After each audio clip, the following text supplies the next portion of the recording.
Join us now, Gordy Rush, down on the field for LSU spring game on Saturday. Gordy, good afternoon. How are you?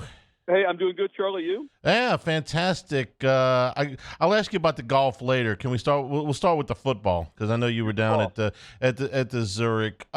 Just some general impressions before I ask you some specific questions about what you saw out there.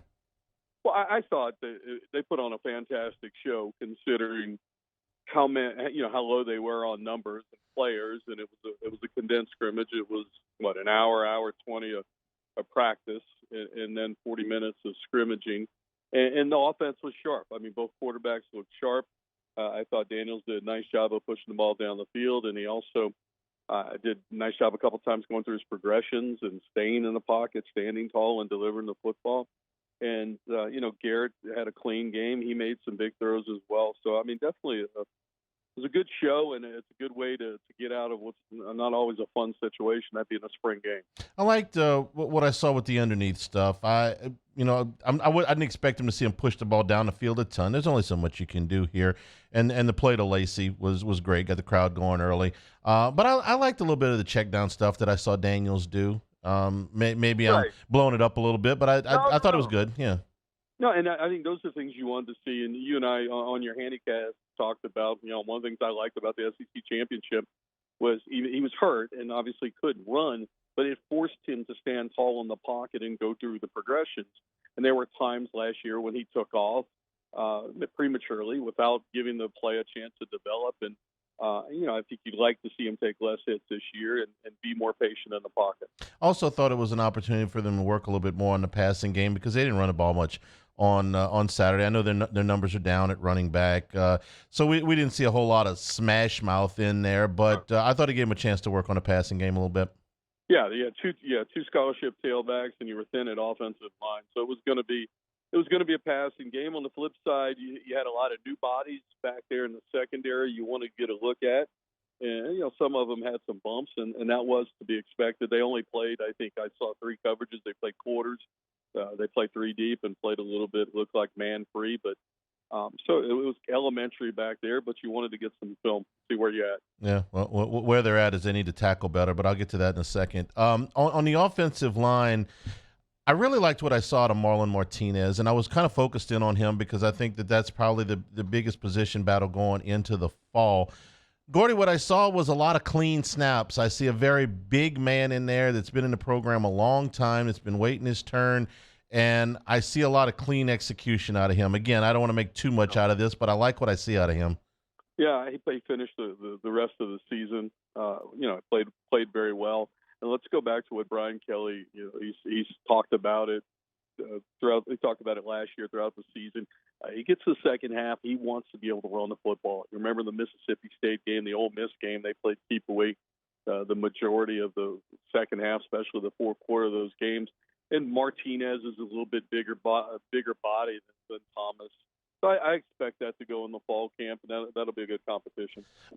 This may be kind of an out there thought, but I'll run it by you. They do not have what I would call a big physical blocking tight end on the roster at this point. Now, there's still transfer portal time and all that stuff. Right. Any chance that one of these backup offensive linemen can pull the old Josh Dorosic role? That listen, here's a chance for an offensive lineman to get in these goal line sets, these short yardage sets, and be a valuable contributor. And I'm kind of looking at Charles Turner because I kind of think that Martinez is going to end up beating him out and going, you know what? Let's not waste a lot of experience here. They need a blocking tight end. Maybe there's a dual role, or am I just kind of out there with that? I don't think anything's off the table. We'll start learning Coach Kelly and Coach Denbrock. And what we do know at Cincinnati, they ran a lot of 12 personnel, ran some of that at Notre Dame. They want to be physical. They want to run the ball. They've got some tight ends still coming in. And, again, I think the good thing about the spring ending where it did, you still have to the 30th in the transfer portal to address some things that you feel like you still need. So I will see if they feel like they need a tight end. We'll see. So I've been bullish, and I've been bullish, since the Bow game on if there's a potential out there to find a running back that maybe is a little bit better than what you have, and especially with John Emery's situation that's still really undecided. But Texas A&M, Arkansas, towards the end of the season, I thought they did a great job of really scheming LSU well. And what they did is they set their outside linebackers, their nickel strong safety a little bit wider, and they were basically going with reduced numbers inside the tackle box because they felt like those wide defenders and then the secondary could collapse on the running back if it was an inside run because there was no one. I think was an A back, right? A plus back. Yeah. LSU's got some good backs. So is that type of person available? Who knows in this day and age of the transfer portal? But for me, I certainly would be, I'd be in the market at least looking. Thought there was more to see on the defensive side, to be honest with you. And I'll tell you, the guy that I came away really impressed with just a little bit that I saw on Saturday is LaTerrence Welch. I thought there was at least twice, probably three times, where I thought he played perfect technique. He's turning around. He's looking for the ball. He's forcing the defender to the boundary. He's got a hand up. He's knocking balls away, or he's at least, providing some interference there. And not pass interference to the guy catching the ball. I thought he looked like a guy who's ready to play as a starting corner in the SEC, at least from that hour I saw him on Saturday. Yeah, I agree with you. He obviously was part of the team last year. Knows the drill, knows the defenses. I thought he played very well. Like it's a small sample. J.K. Johnson just got out there late in spring camp. When I saw the scrimmages I saw, he was working over with Deuce Chestnut, who did not play this spring, the two-time All-ACC player from Syracuse. That's definitely one of the top three storylines, top three questions I think to be answered. What cornerback's going to emerge coming out of fall camp? Another guy who I noticed out there was Braden Swinson, the defensive end from Oregon who transferred in. If you're looking for somebody to apply outside pressure, I noticed him a few times, Gordy. I thought he made a nice impression. Yeah, look, they've got guys that look the part, and I referred to him because I butchered the heck of it on the broadcast. Oki O from Texas, and Jackson Howard have made a play. Good-looking freshman. He's 6'4", and real tall range, lanky, and then Womack didn't go through. He sat out. He didn't play. They've got bodies there, so I'm interested to see, one, who emerges from that group, and two, what happens in these third down sub packages when you got the feeling they're going to move Perkins all over the place. Third down, you got to imagine Perkins is going to come off the edge. Who's going to be a part of that equation? You got Savion Jones on the, on one side that returns. You have all these new faces. Who's going to be able to step back and step up, and what does that package look like on third and long? I would hope that it looks like something that has Perkins rushing the passer. I didn't expect to see any exotic looks or anything on Saturday. No. But I told you on the podcast that you're going to have to sell me on Perkins being inside rather than being out in space, where I just think he's a nightmare to deal with. And you sort of reassured me last week, but I'm still I want to see 4 out there where they're scared to death about where he's going to be. And I caught up in all that traffic in the middle of the field. I need to see this work. I trust Kelly, and I certainly trust House to put him in position. But, man, all I know is when 4's on the edge, he's hell a block, and he closes like nobody's business. So reassure me again, if you would. Well, I think that he's going to be everywhere. I do think they wind up putting him on the edge. Because I don't imagine any of the aforementioned guys being much quicker than him coming off the ball. But on the flip side, Charlie, is you want to show him in different places. So you want to make it difficult on the quarterback, rolling protection, and that's what they were able to do. They were able to slide protection his way, and some teams were able to do a better job blocking, and A&M did a better job that. Or even when he was out on the edge, they'd run trip receivers, and force him in the coverage. I think you're going to see him in multiple spots. But I do think on sub packages, absolutely, they'll put him on the edge.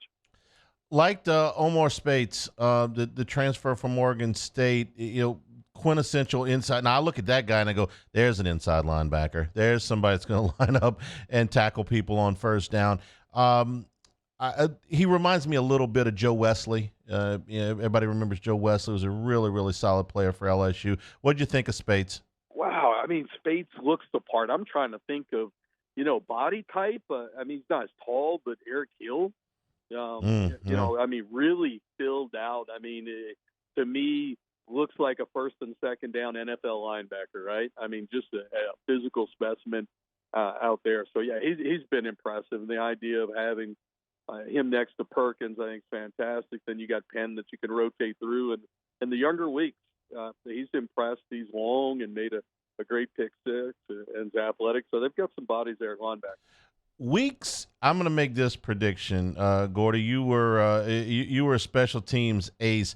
I'm going to predict that the first hit of the 2023 season for an LSU Tiger will be made or absorbed by Whit Weeks, because whether they kick off and he's in the coverage, or they kick off to him and he's in the protection, he looks like a guy that is going to go out there and be a special teams ace from the beginning, and then they're going to find other things to do with him. That was a really athletic play he made on that ball.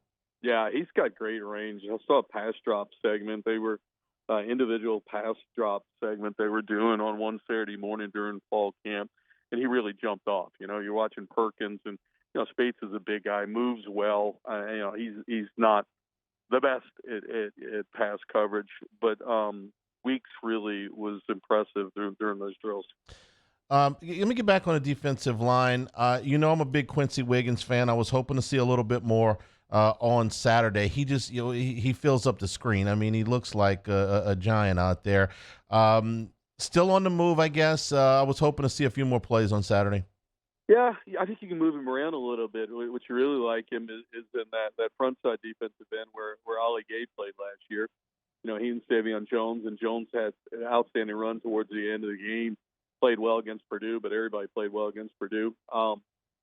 You'd like to see Jones get better, taking on the run right at him, and then you have Wiggins, who is a big physical specimen.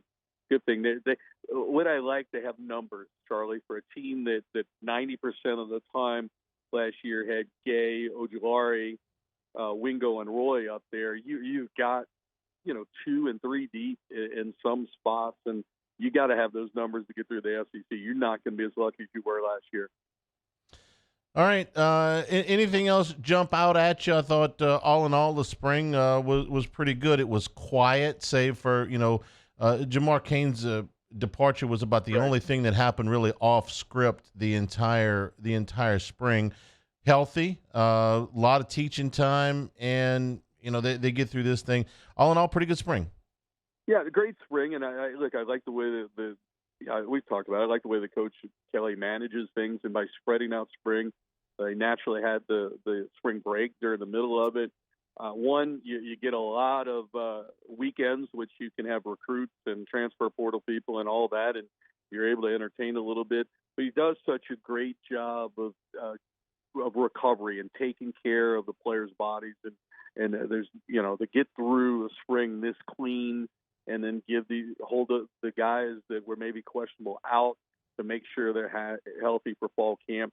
There have been times that LSU's come out of spring all beat up, and you had question marks going in the fall camp. You don't have a whole lot of health concerns going in the fall camp.